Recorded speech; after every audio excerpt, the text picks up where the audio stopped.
افریقہ کا ایک قافلہ، یہ واقعہ میں نے کئی سال پہلے سنایا تھا۔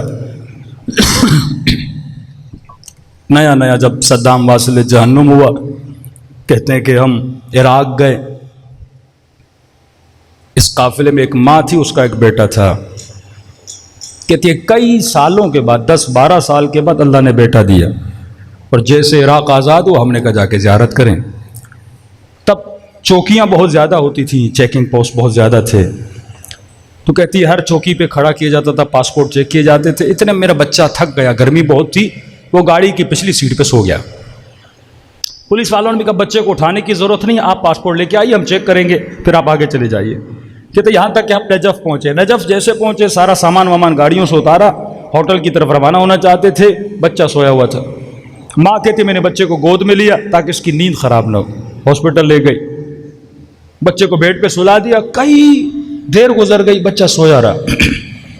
اٹھانے کی کوشش کی، بچہ اٹھ ہی نہیں رہا۔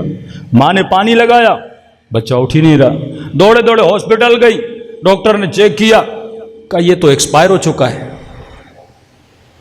بہت دیر ہو گئی، بچہ تو مر چکا ہے۔ اب تصور کریں جس ماں کو اللہ 10-12 سال کے بعد ایک ہی بچہ دے، اور وہ حسین کی زیارت پہ آئی ہے، بچہ مر گیا۔ بہرحال غسل و کفن ہوا، اس کو وادی السلام میں کہتے ہیں جا کر دفن کر دیا۔ اب اس کی ماں نے، اس بچے کی ماں کی جو دادی تھی، اس نے اپنی بیٹی کو کہا بیٹی اب یہ روئے جائے میرا ایک ہی بیٹا۔ جب ایمان کمزور ہوتا ہے نا لوگوں کا، یہاں تک بولنے لگی اے کاش میں عراق نہ آتی، نہ زیارت پہ آتی، نہ میرا بچہ مرتا۔ ماں نے کہا ایسا نہیں بولتے، اللہ کی امانت ہے، اسی نے دیا تھا، اسی نے لیا ہے۔ پھر کربلا کا فلسفہ، ایثار کا فلسفہ تو نے نہیں سمجھا کہ چلو مولا علی کے حرم۔ کہتی ہے نہیں، میں زیارت پہ نہیں جاؤں گی، میں ناراض ہوں مولا علی سے، میرا بچہ چھین لیا۔ کہتے ضد کیا، یہ نہیں گئی، یہاں تک کہ قافلہ کربلا پہنچا۔ پھر کہا چلو حرم مولا حسین میں، کہنے لگی میں نہیں جاؤں گی، ایک ہی بیٹا تھا، وہ بھی حسین نے مجھ سے چھین لیا۔ کہتے ہیں 1-2 دن بچے تھے واپسی کے لیے۔ ماں کہتی ہے مجھے غصہ آیا، میں نے کہا دیکھو ناراضگی ہے نا اہل بیت سے، اہل بیت فرماتے ہیں ناراض بھی ہو تو ہم سے آ کے اپنی ناراضگی کا اظہار کرو۔ کہا ہوٹل میں بیٹھ کے کیوں رو رہی ہو؟ تجھے لڑنا ہے مولا علی سے، تجھے مولا حسین سے جھگڑا کرنا ہے کہ تمہارا بچہ کیوں چھینا ہے؟ کہ چلو کسی اور سے نہیں، حرم عباس چلو، شکایت حسین کرنی ہے، شکایت مولا علی کرنی ہے، جو بھی غم و غصہ ہے جاؤ حرم میں جا کے بات کرو۔ بیٹی کو راضی کیا، کہتی غازی عباس کے حرم میں سے لے آیا گیا۔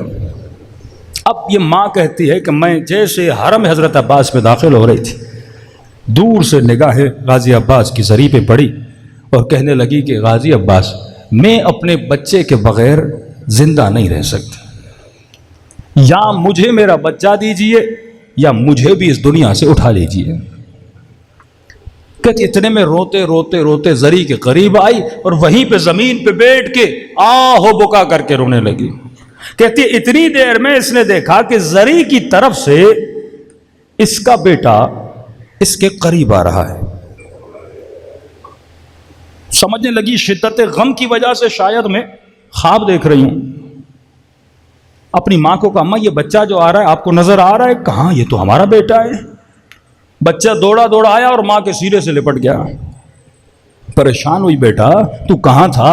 اتنے دنوں سے ماں تیرے لیے رو رہی تھی۔ کہا مجھے نہیں پتا، جب میری آنکھ کھلی میں نے خود کو لوگوں کی بھیڑ میں پایا، میں نے آپ کو پکارا، دادی کو پکارا، لیکن کوئی نہیں تھا مجھے جواب دینے والا۔ اماں اتنے میں نے کیا دیکھا، ایک گھوڑے سوار میرے قریب آیا جس کے ساتھ ایک خوبصورت جوان تھا، اور اس نے کہا کہ اے بچے کسے تلاش کر رہے ہو؟ میں نے کہا مجھے میری اماں نہیں مل رہی۔ اس نے کہا آ جاؤ میں تجھے تمہاری ماں تک لے کر جاتا ہوں۔ کہتا جب میں نے ہاتھ آگے بڑھایا، گھوڑے سوار نے کہا میرے ہاتھ نہیں ہیں۔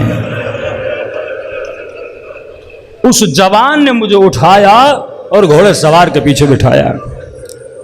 کہتے اماں اتنے میں نے اپنے دونوں ہاتھوں کو اس کی کمر میں کس کے باندھا، جب اس کی کمر میں ہاتھ ڈالے تو اماں میں نے کسی گرمی کا احساس کیا. میں نے کہا اے گھوڑے سوار یہ گرمی کیسی ہے؟ کہ یہ میرا خون ہے جو کربلا میں میرے بدن سے بہا تھا.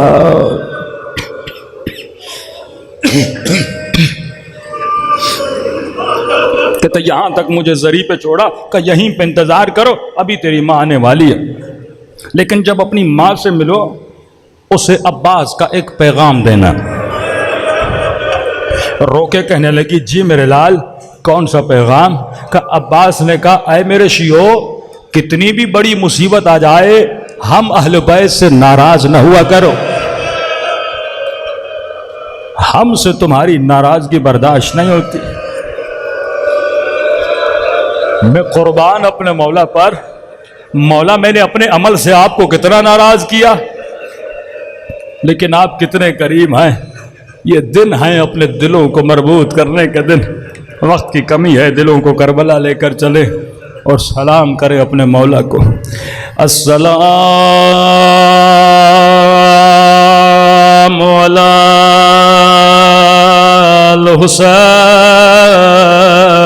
الحسین وعلی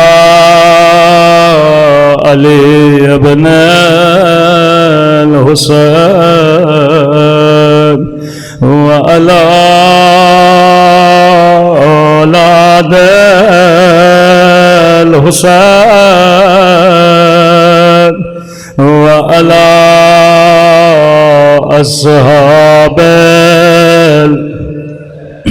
سب مل کے السلام علی الحسین وعلی علی ابن وعلی اولاد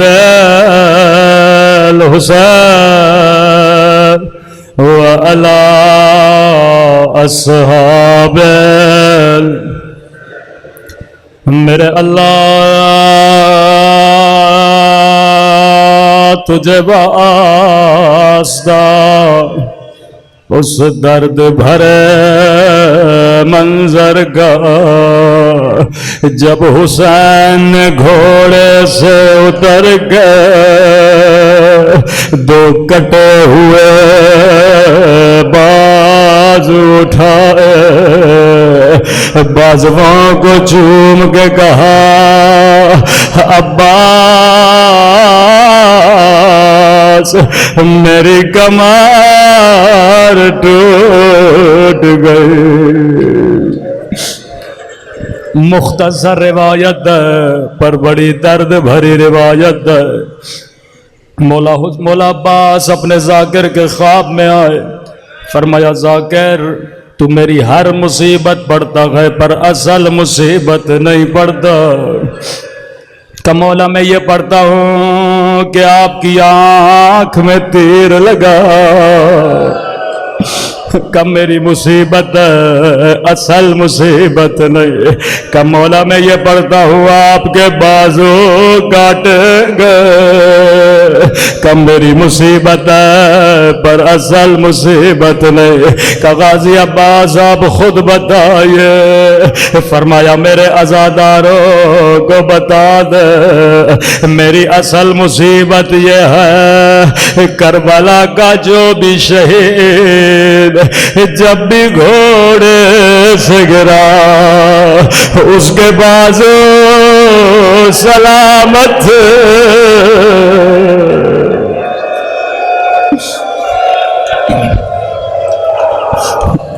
کہ میرے دونوں بازو سلامت نہیں تھے. میری ایک آنکھ میں تیر تھا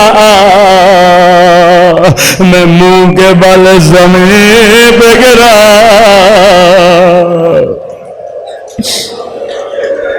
خود کیفیت بیان کرتے ہیں، کہا جب تیر آنکھ میں لگا میرے بازو سلامت نہیں تھے، میں نے سر کو بڑا ہلایا لیکن تیر نہیں نکلا، میں نے سر جھکایا تاکہ گھٹنوں میں تیر دو، جیسے سر جھکا کسی ظالم نے میرے سر پہ گرز مارا،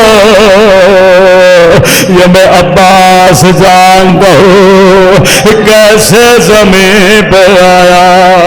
غازی عباس یہ سچ ہے کربلا کا کوئی شہید آپ کی طرح زمین پہ نہیں آیا، لیکن غازی عباس 11 محرم کو اور زینب ایسے گرے جیسے آپ گرے تھے۔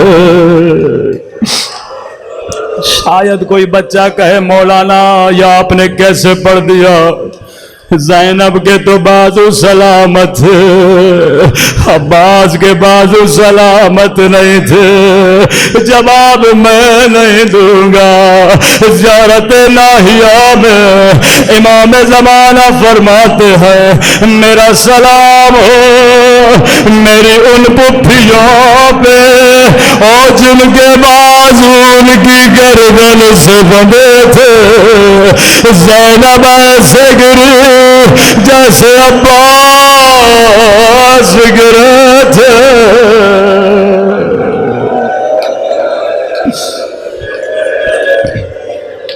اللہم اشفی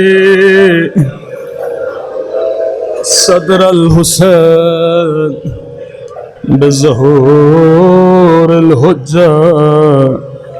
اے خدا تجھے باب الحوائج غازی عباس کے کٹے ہوئے بازوؤں کا واسطہ، یہ ہاتھ جو تیری دربار میں بلند ہیں کسی کی دعا کو رد نہ فرما، ہمارے مولا آقا امام کا ظہور فرما۔ ایک بچہ بیمار ہے علیزہ جعفری، خدا ان کو شفاء کاملہ عاجلہ نصیب فرما، جس جلس سے اجتماع سے دعا کہا ان کی دعاؤں کو قبول فرما، جو بے اولاد ہے انہیں اولاد نیک و صالح عطا فرما، یہ گر یہ ذکر یہ مجلس اپنی بارگاہ عالی میں قبول فرما۔ ربنا